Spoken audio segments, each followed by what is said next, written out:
नमस्कार, आप देख रहे हैं मनी 9 और मैं हूं आपके साथ विशाल शर्मा। देखिए, अमेरिका से बहुत बड़ी खबर सामने आ रही है।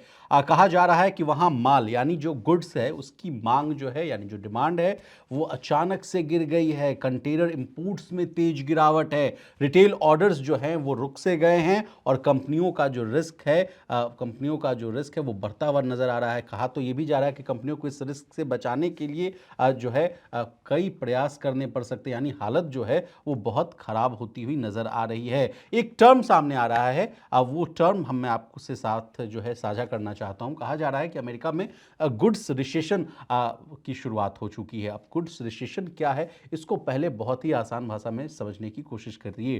देखिए, जब लोग जो है सामान जो है प्रोडक्ट्स खरीदना कम कर देते हैं और कंपनियां जो है कम सामान जो है वो मंगवाती है, यानी किसी देश से इंपोर्ट जो है वो कम करती है, तो सप्लाई चेन भी धीमी हो जाती है। अब स्वाभाविक है कि आप सामान मंगाएंगे नहीं तो जो दूर दराज के देशों से जो सामान आएगा वो चेन भी, वो जो सप्लाई है वो भी रुक जाएगी। दुकानों में कहा जाता है कि कम माल आता है और कंपनियां जो हैं नए जो ऑर्डर्स हैं उसको रोक देती है। बंदरगाहों में यानी जो पोर्ट्स है उस पर जो है कंटेनर ट्रैफिक जो है वो घटने लग जाता है और अमेरिका में जो कहा जा रहा है कि हू बहू ऐसी ही परिस्थितियां जो हैं वो देखने को मिल रही है।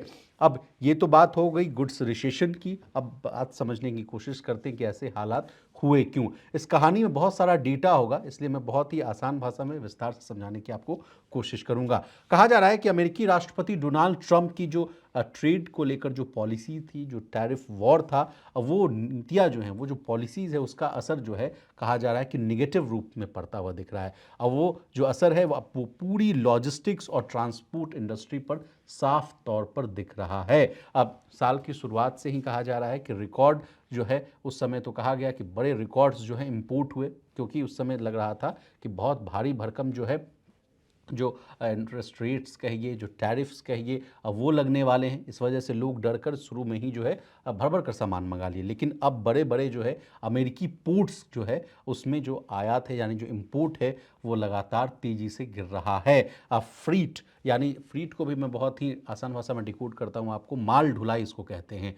वो कहा जा रहा है कि माल ढुलाई की जो भी मांग है वो भी कम हो रही है। अब ट्रक की रेट और माल ढुलाई में किस तरह से भारी गिरावट देखने को मिल रही है, इस बात को भी आंकड़ों से समझिए। देखिए, अक्टूबर 2025 में वैन, फ्लैट बेड और रेफ्रिजरेटेड ट्रक सभी की रेट्स और वॉल्यूम सितंबर महीने में और पिछले साल की तुलना में जो है अगर कहा जाए तो बहुत बड़ी गिरावट देखने को मिल रही है। अब गिरावट वाली बात मैं आगे बताऊंगा, लेकिन पहले कारण समझ जाइए। कारण ये है कि कंपनियां पहले से किए गए जो भारी स्टॉक्स का जो है जो मंगा रखी थी, जो उनके पास होल्ड करा हुआ था, उसी का इस्तेमाल कर रही हैं। और कहा जा रहा है कि ताकि जो है ये ऐसा किया जा रहा है क्योंकि नए माल पर जो लगने वाला जो टैरिफ है उससे बचा जा सके। जो पहले मंगा लिया उसी को खपाने की कोशिश की जा रही है ताकि जो है आगे किसी भी तरह का ऑर्डर्स ना लिया जाए। इसलिए हालत ऐसे हो गए हैं कि इस साल की छुट्टियों वाला जो पीक सीजन होता है वो भी लगभग जो है गायब होता हुआ नजर आ रहा है। अभी जो देखिए उनका सबसे बड़ा फेस्टिवल होता है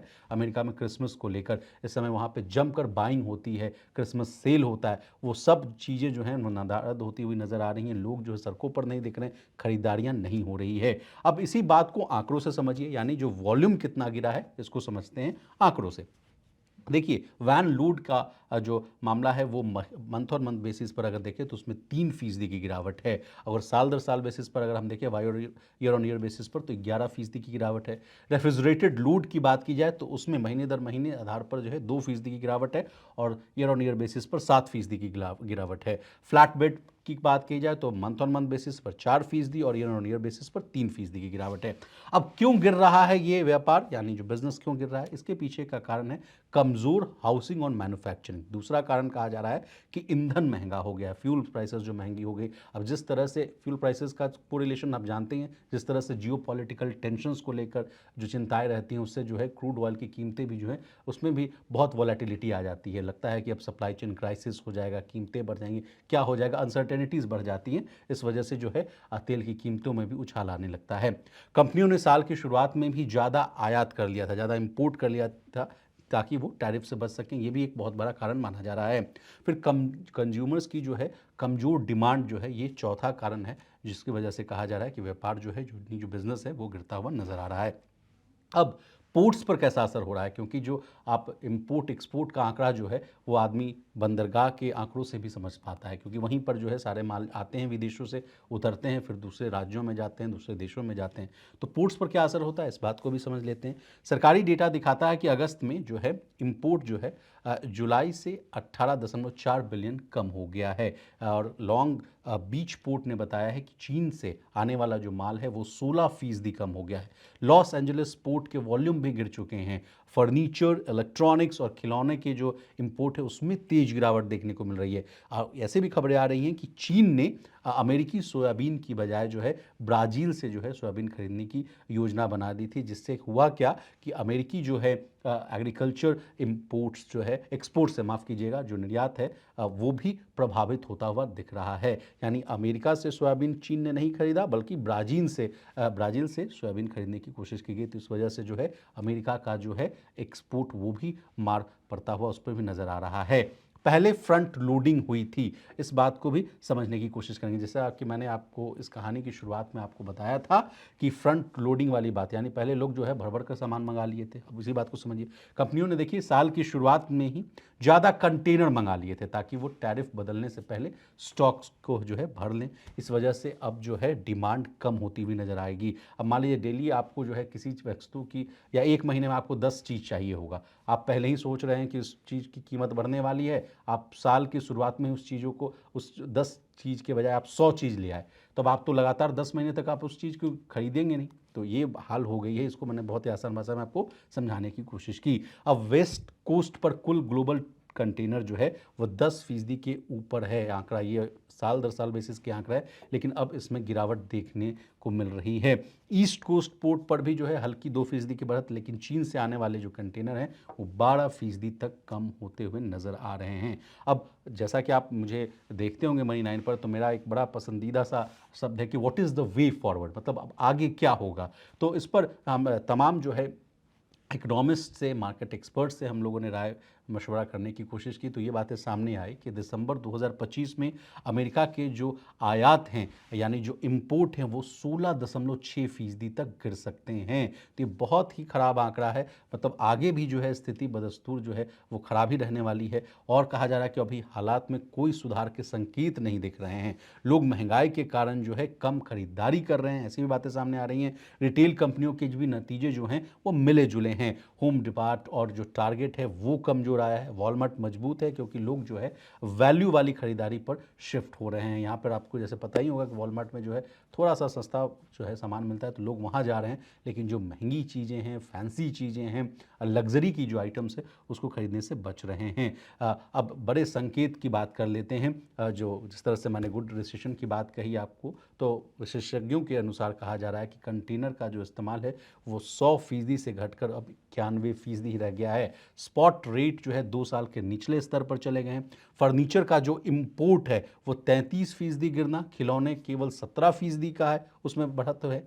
जबकि आमतौर पर छुट्टियों से पहले ये आंकड़ा जो था वो 40 से 50% का हुआ करता था। जैसे मैंने आपको बताया कि फेस्टिवल सीजन में अच्छी खासी सेल होती थी, लेकिन अब जो फर्नीचर वाला जो मामला है, वो फर्नीचर का जो इंपोर्ट है वो 33% गिर चुका है। और खिलौनों की जो मांग है फेस्टिव से पहले, क्रिसमस के पहले, वो मात्र 17% बढ़ी है, जबकि आंकड़ा 40 से 50% के आसपास था। तो ये कुल मिलाकर इन आंकड़ों को अगर डिकोड करें तो ये बताता है कि यहाँ जो है बड़ी मंदी वाली बात जो है सामने आती हुई दिखेगी। मंदी का सीजन की शुरुआत है वो होते हुए दिख रहा है। अब जॉब्स और लेबर पर क्या असर पड़ेगा, ये अब अगला सवाल आएगा, क्योंकि सबसे पहली मार तो वहीं पड़ती है। देखिए, कम माल का मतलब है कम माल का अगर मान लीजिए इंपोर्ट होना या एक्सपोर्ट होना है, तो इसका मतलब है कि पोर्ट पर मजदूरों की जो है ज़रूरत वो भी कम हो जाएगी। अब पोर्ट ऑफ लॉन्ग बीच के सीईओ का भी जवाब इस बात पर आया है पूरे मामले पर। उन्होंने कहा कि काम कम होने से लेबर में चिंता होती है और नौकरी की जो असुरक्षा जो है वो बढ़ रही है। तो ऐसी स्थिति जो है ऑन ग्राउंड भी देखने को भी मिल रहा है। अब भारत पर जाते जाते, भारत पर इसका क्या प्रभाव पड़ेगा ये भी जान लेते हैं। देखिए, चीन के अलावा भारत पर भी जो है अभी 50% का टैरिफ लगा हुआ है। और वो अमेरिका इंडिया व्यापार जो है, इंडियन यूएस जो ट्रेड रिलेशंस है उसको नुकसान पहुंचाता हुआ दिख रहा है। मई से, इस बात को अगर मैं आंकड़ों से आपको बहुत समझाऊं तो मई से सितंबर 2025 के बीच ही भारत से अमेरिकी जो आयात है वो 37.8% जो है वो गिर चुका है।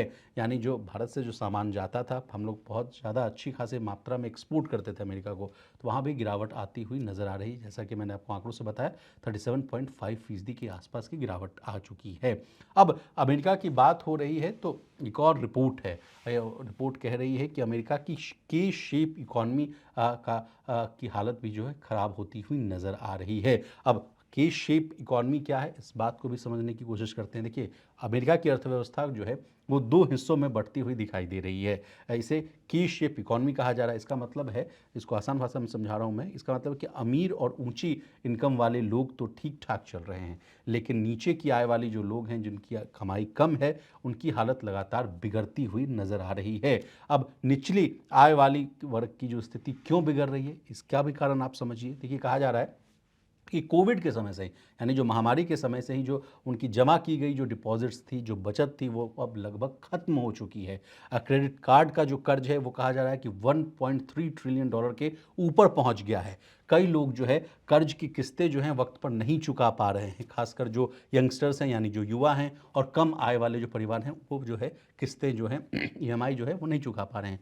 इन लोगों की आमदनी की जो वेज ग्रोथ की जो बात होती है, आमदनी की जो वृद्धि है, वो भी कम होती हुई दिख रही है। लेकिन किराया, खाना जो है, बिजली, पानी, कार लोन जैसे जो खर्चे हैं, वो बहुत ज़्यादा बढ़ते हुए नज़र आ रहे हैं। तो जिस तरह से वहाँ महंगाई की जो मार पड़ती हुई नज़र आ रही है, वो साफ तौर पर आपको दिखता हुआ नज़र आ रहा है कि वेज ग्रोथ है नहीं, और किराया, खाना, बिजली, पानी, कार लोन की जो खर्चे हैं वो लगातार बढ़ती हुई नज़र आ रहे हैं।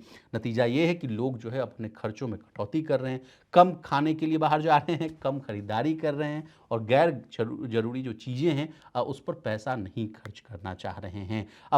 अब आपके मन में ये सवाल आ रहा होगा, अगला सवाल, कि भाई निम्न आय वाले वर्गों की तो ये स्थिति है, तो फिर ऊंची आय वाले लोग की स्थिति कैसे ठीक है? तो उसके उसके भी कारण है, उसको भी आप समझिए। देखिए, उनके पास कहा जा रहा है कि उनके पास शेयर्स हैं, और शेयर बाजार और संपत्ति, यानी जो उनके पास जो घर द्वार है, उससे जो है उनको अच्छी खासी कमाई हो रही है। और फिर उसके बाद ये भी कहा जा रहा है कि उन्होंने 2020-21 में जो कम ब्याज दर वाले जो होम लोन लिए, उससे उनको बहुत ज़बरदस्त फ़ायदा होता हुआ नज़र आ रहा है। उनके खर्च में ज़्यादा कमी नहीं आई है, इसलिए ऊपर से देखने में लग रहा है कि अमेरिकी अर्थव्यवस्था जो है ठीक ठाक चल रही है। लेकिन असली खतरा क्या है, ये हम आपको बताने की कोशिश करते हैं। अमेरिका की बड़ी संख्या जो है निचले आय वाले लोगों की है। अगर उनकी हालत और बिगड़ती हुई रहती है तो उनका कम खर्च पूरे मार्केट में जो है वो सुस्ती ला सकता है, यानी जो रिसेशन की बात जो कही जा रही है उसको और जो है ये पुख्ता कर सकता है। कई सेक्टर्स जैसे रेस्टोरेंट हो गया, रिटेल हो गया, सर्विस सेक्टर हो गया, इस पर निर्भर हैं, इसलिए वहाँ मंदी जैसे हालात बन सकते हैं, और धीरे धीरे ये पूरी अर्थव्यवस्था को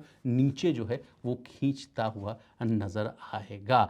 तो ये रही आपको के शेप इकॉनमी को लेकर वाली बात। अब इसके अलावा एक लास्ट रिपोर्ट है, उसको भी मैं आपके सामने रिकॉर्ड कर देता हूँ। जेफ बेजोस, अमेजन के संस्थापक हैं जेफ बेजोस साहब, इन्होंने भी कहा है कि आने वाले समय में जो है मंदी का जो खतरा है वो बढ़ता हुआ नज़र आ रहा है। अब ये ग्लोबल रिसेशन की ओर जो है इनका इशारा है, क्योंकि अमेरिका जो है अच्छी लार्जेस्ट इकॉनमी है, मजबूत इकॉनमी है, बड़े भाई की भूमिका में नज़र आती है। अगर वहाँ हालात ख़राब नज़र आएंगे तो स्वाभाविक है कि ग्लोबल रिसेशन की भी बात हो सकती है। अब उन्होंने ऐसी क्यों चेतावनी दी है और क्या सावधानी बरतने की बात कही है, ये भी हम आपको बता देते हैं। अब देखिए, बेजोस का कहना है कि दुनिया की अर्थव्यवस्था में तनाव जो है लगातार बढ़ रहा है। अगर हालात ख़राब हुए तो आम लोगों और छोटे बिजनेसेस पर इसका असर ज़्यादा पड़ेगा, इसलिए भी बड़े खर्चों को थोड़ा रोक कर ही करना चाहिए, वो बेहतर होगा। और वे लोगों को क्या सलाह दे रहे हैं, क्या सावधानियां बरतनी चाहिए, ये भी हम आपको जानकारी दे देते हैं। आम लोगों के लिए उन्होंने कहा कि अभी देखिए, बड़े और महंगे सामान जैसे कि कार हो गया, फ्रिज हो गया, टीवी, फर्नीचर खरीदने का अगर आपका प्लान है तो उसे कुछ समय के लिए टाल दें। और उन्होंने कहा कि फिजूल, मतलब आसान भाषा में कहें तो फिजूल या भारी खर्च फिलहाल जो है टेबल से हटा दीजिए, यानी मत करिए।